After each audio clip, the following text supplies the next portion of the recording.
بسم اللہ الرحمن الرحیم۔ السلام علیکم ناظرین، سرجانی ٹاؤن خدا کی بستی کے چوکی انچارج کے خلاف سرجانی ٹاؤن کے رہائشیوں نے کراچی پریس کلب کے سامنے ایک احتجاجی مظاہرہ کیا۔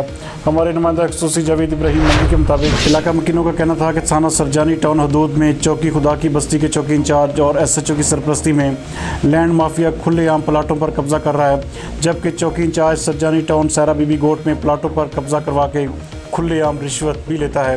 مزید دیکھتے ہیں جاوید ابراہیم منگی کی یہ رپورٹ۔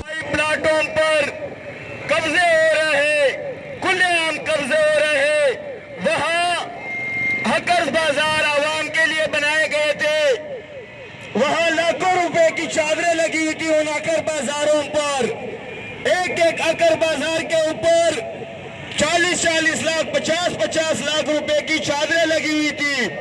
ان کو اتار کر کس قانون کے تحت مسجدوں کو دیا جا سکتا ہے؟ کس قانون کے تحت وہ چادریں بیچ دیے جائے میں؟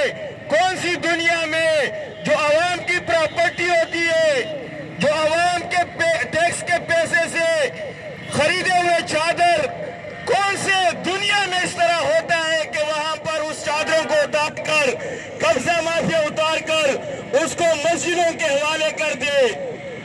یہ منمانی کب تک چلے گی؟ میں اداروں سے پوچھنا چاہتا ہوں کہ یہ کب تک چلے گا اس ملک میں؟ کب